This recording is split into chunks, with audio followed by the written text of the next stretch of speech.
All right.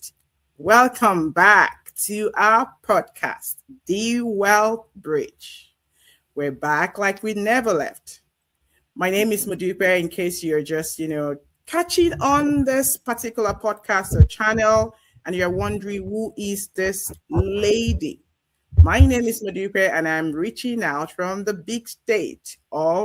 great state of California. I don't get to do this alone. Like I like to say, I have my business partners powerfully packed, and they are here for us to have a conversation with our community, conversation with friends, families, individuals who actually hold us in high esteem in the community, to share with them our wealth of knowledge. How are you doing, Adebola? I'm doing good. It's great to be back. Wonderful. Let's do this. I'm excited to have you here. In spite of the very busy, cold weather everywhere, we are still here because you can see that again. How are you doing, Ademola? I'm doing awesome. Too blessed to be stressed. It's always great to be here. Clock it, brother. Clock it, brother. That's the spirit. We're here to be a blessing because we understand the essence in which we're born. We understand that our life, the essence of our life, is way too small just to be for ourselves. That is why we are out here, so we can be a blessing. And you can already tell the topic of conversation today is protecting what matters as immigrants. If you say we are very, very selfish about our immigrant community, you can say that again. These are our inner circle. These are the individuals in which we want to ensure that they are knowledgeable. They have the information that matters. And because these are very important individuals who have flown several oceans in search of greener pasture, their life sure matters. You will agree with me. And so let's talk about it. What are the possible things that we could say matters to immigrant? Interesting. What an awesome question. As an immigrant, at times some of us, we come here by ourselves. Then, all of a sudden you get married, you start having kids. So some people, what matters most to them is family. Mm-hmm. Some people, what matters more to them could be their pets. Some people, what matters more to them could be their assets. They work so hard and that's their priceless possession. They feel like, my assets, I need to protect my assets. Mm-hmm. And some people, it could be their health. They work out, we call them the gym rats. They work out 24/7, they eat right, they talk right, they smell right. Those kind of people, but these are some of the things that does matter to do different people. There's a lot of things that matter to us. And for each and every one of us, it's going to be different. So for me, what matters most to me is family. So I don't know about you, Adebola. What matters most to you? Oh, yeah.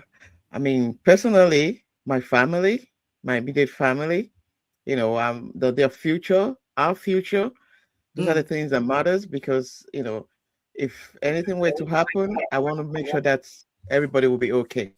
And I want to believe, that's something that matters to a lot of people. You want to make sure that your family it's okay, now and in the future.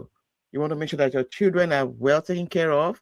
You want to make sure that you're able to meet your responsibilities and live a very comfortable life, not just work, and no play. You want to make sure that you're working and you're, yielding the fruit and enjoy the fruit of your labor. So a good life really matters now and for the future generations to come. Wealth in there too. Generational wealth. I'll throw that in there. Wonderful. I like the way you're starting out. I'm here all grinning, right? I'm all smiles, like, wow. Yes, our family does matters, right? Like we said. And one or two things I literally picked from what you both talked about is you said, I just want to make sure my family is good. I just want to make sure my family is right. And to be honest, we are not exceptional because I can tell you for a fact that Many of our immigrant family, they share the same sentiment just like you do right now. So in the midst of that conversation, I'm hearing something called legacy. I'm hearing something, leaving something for posterity. I'm hearing you want to make sure that our lives just doesn't end where we end, right? There is something, and you literally just threw it in and you said generational wealth. So that when anything should happen, guess what? I'm not leaving liability. I want to make sure that my family continues to feel good, even when I'm no longer here. Those things are what matters. But in the midst of us understanding what matters to us, how do we think our immigrant community are currently protecting what matters? Be it their health, be it their family, be it their life. What would you say or what would you share are certain things they are doing right now to protect what matters to them? Awesome, awesome.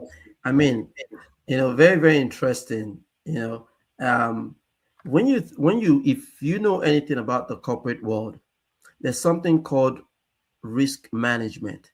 And risk management is just a form. Life is not void of risk. We all know that. So, as a business person or as a person who owns a company, the very first thing you're thinking about is how do I mitigate against risk? Because risk is always going to be part of scaling that. So if you're saying your family matters to you, how are you protecting your family such that if your health gets compromised, if your income gets compromised, how do you continue to take care of your financial responsibilities? And one of those tools would be something called life insurance.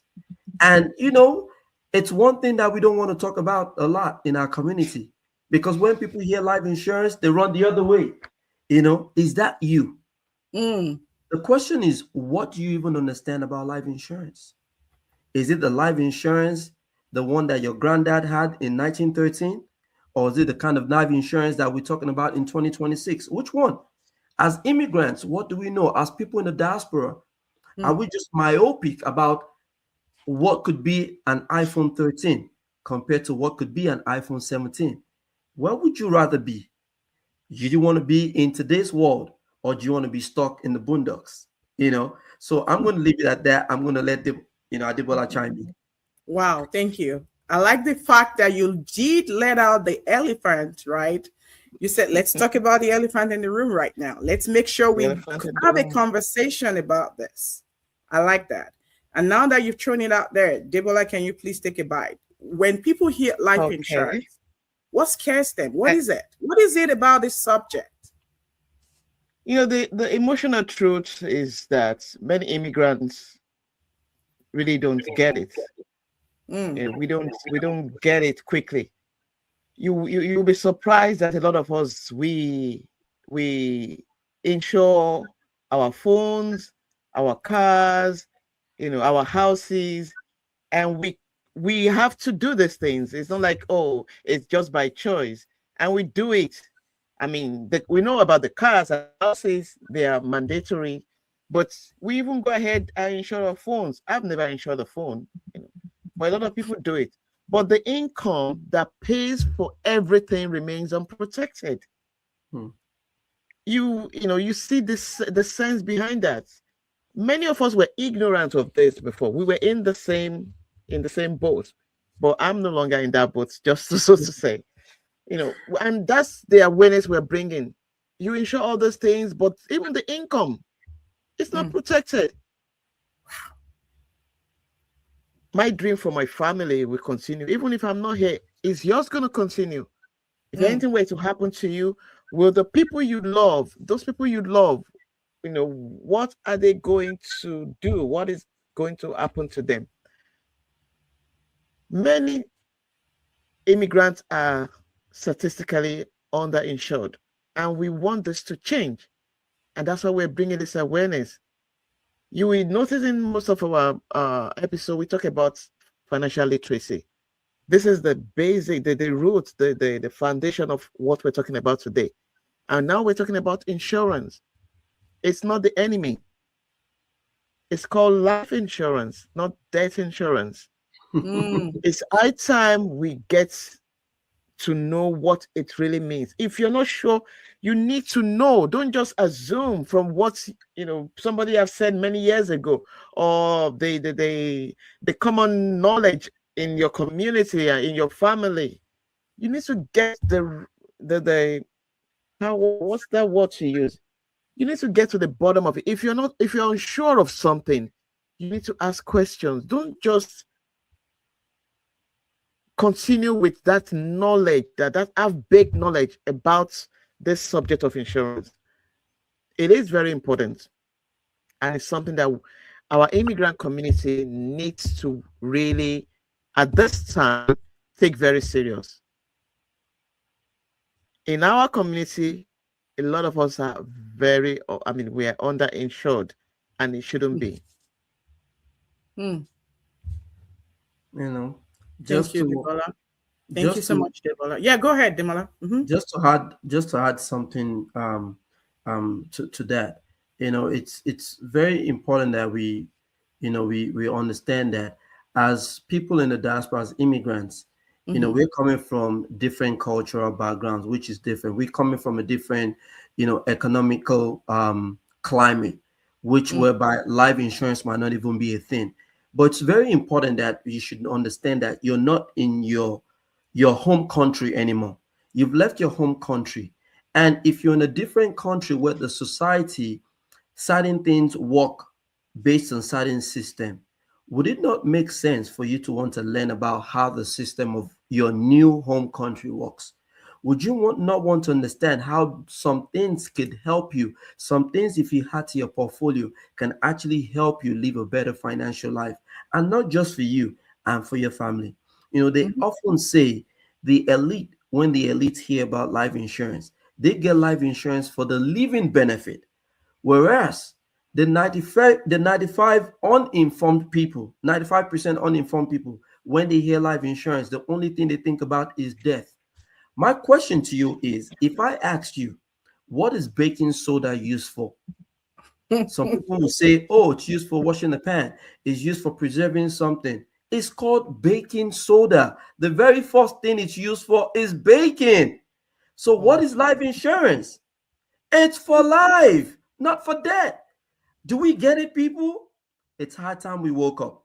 They're getting it now. They're getting it now. Trust me. And And I know you're getting it now. On this podcast, we listen and we don't judge. But we also come armed with enough tools in our toolbox, just to make sure that someone out there is getting value. Someone out there doesn't leave our feed, our channel, our podcast remaining the same. One of the things I find that many of us do in our community, we go on the internet and we're trying to be master of everything. You're probably just in the medical field and you're trying to get protected by doing it yourself. Certain things will not work by DIY, unfortunately. You will need to work with a professional. Just like someone trying to have a heart surgery right now and saying, I'm going to go on the internet and research what I need to do, and I will stay right there in my room and get it done. Oh, no. good luck. Trying to do that, trying to become a Not even get cardiologist it done. all of a sudden.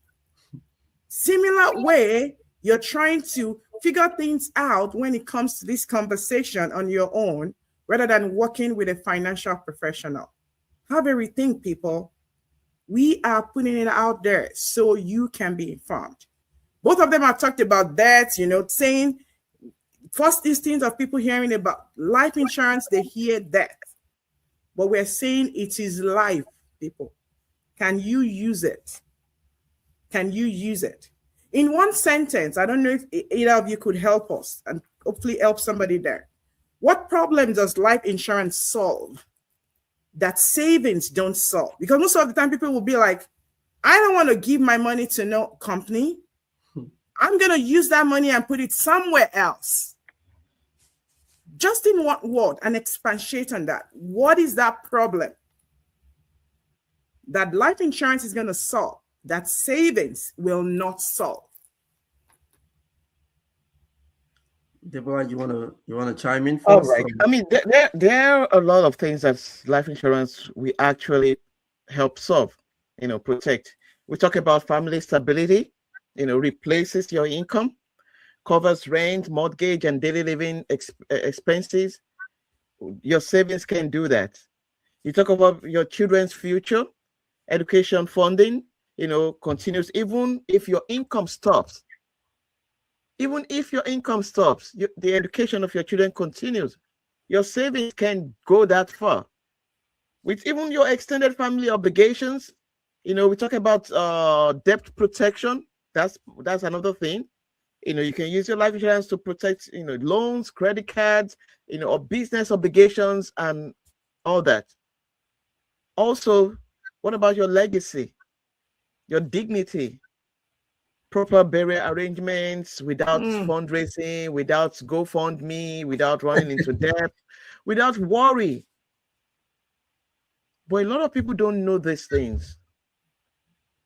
So that's why they say knowledge is the new money. You need to know. You can't remain ignorant. It's when you don't know and you have those misconceptions about life insurance. I will let Demola say something before we go into that. Before he says anything, I probably would just add on real quickly. And thank you so much, both of you, so far. This has been educative. I'm listening just like an audience, and I'm also listening just like the host for today. But one of the things I'll also want to touch base on, which Debola talked about, is the legacy. If you save right now and you continue to save from right now till kingdom come, but what if that is the time God is saying, time up, I need you home. It's time for you to transition. And all so far, whatever it is you've saved, I don't think you've saved up to $1 million.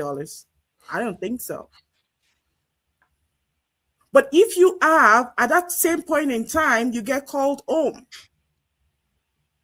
And you have a life insurance that has a coverage as of what as that. You get what I call, from the time you even signed up for it, instant estate. The same time you start saving, plus the same time you got approved for a life insurance policy, there is something you have that savings will not give you.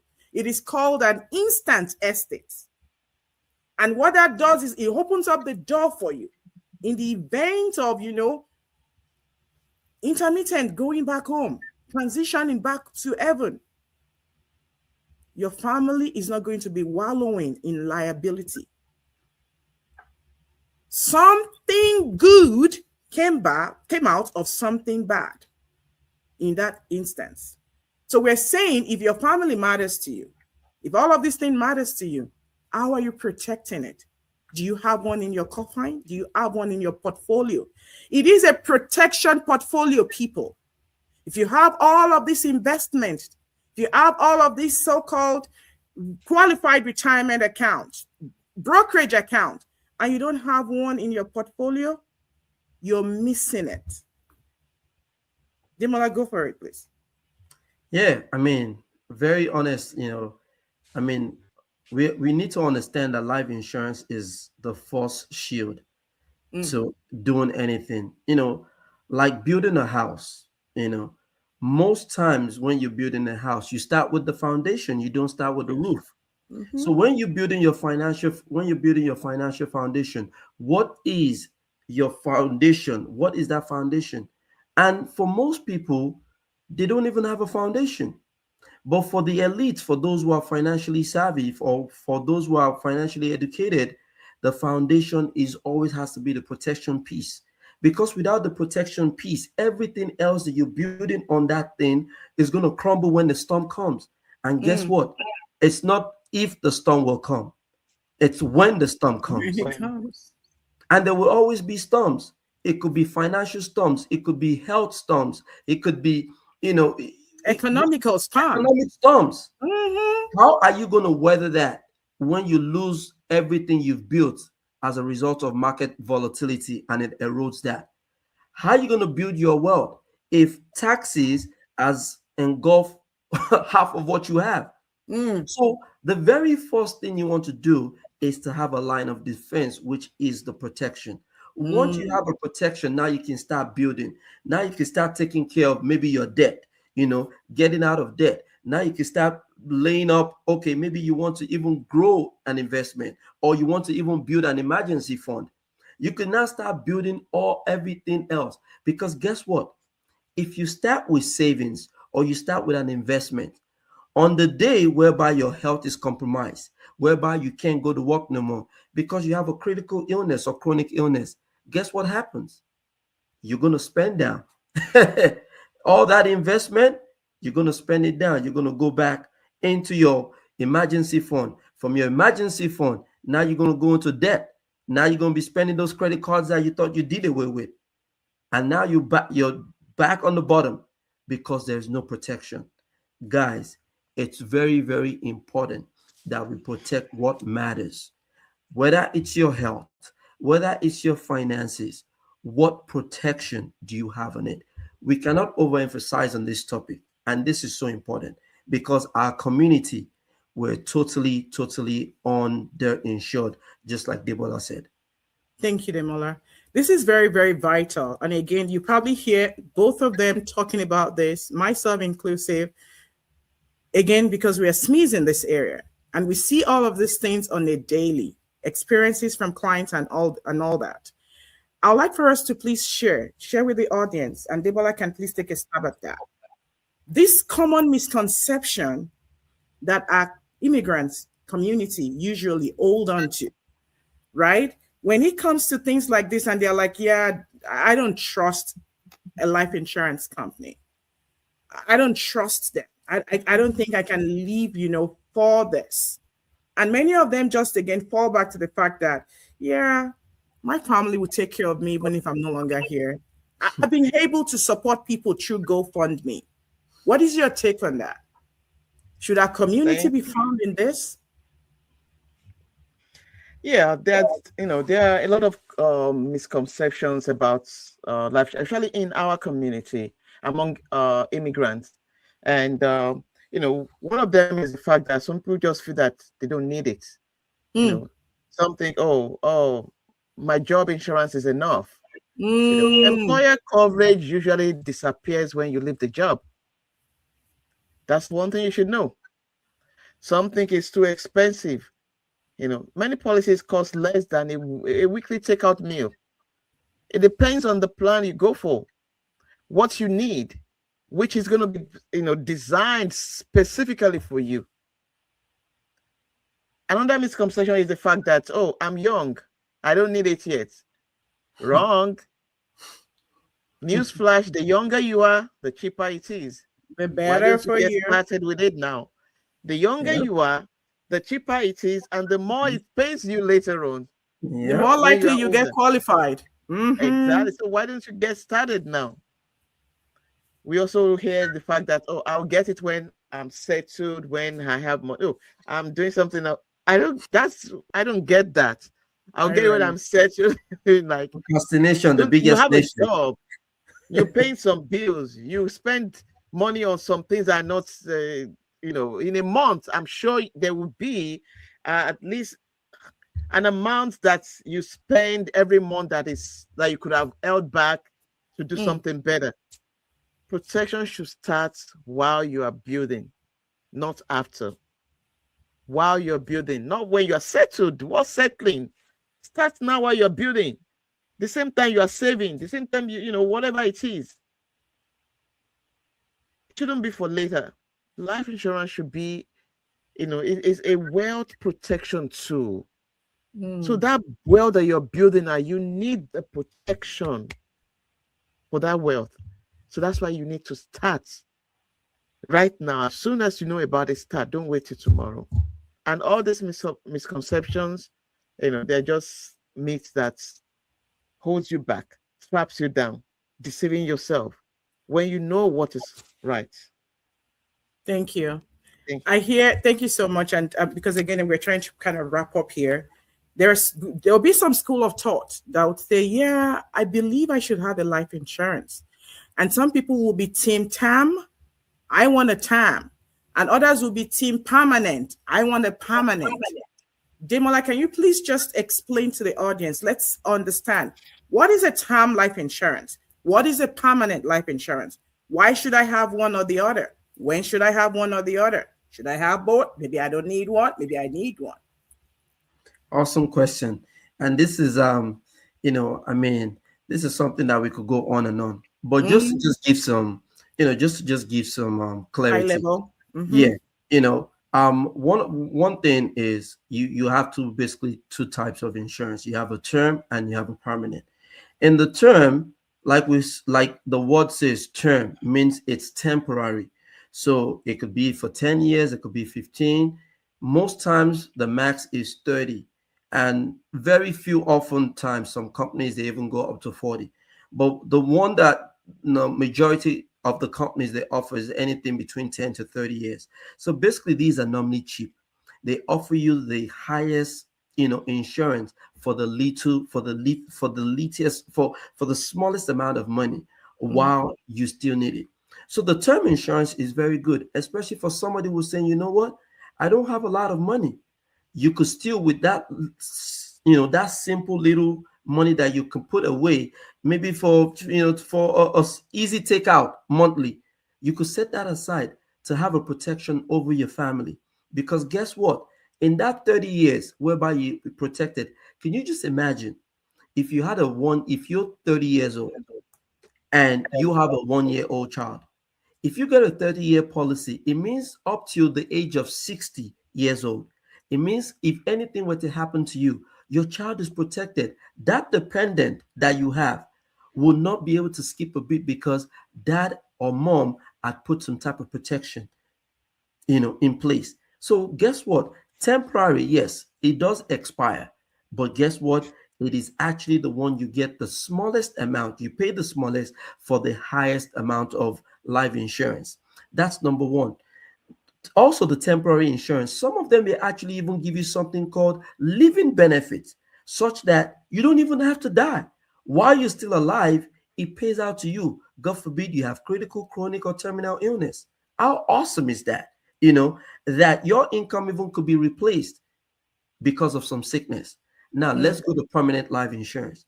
Permanent life insurance, there are even multiple types. There's majorly 4 types.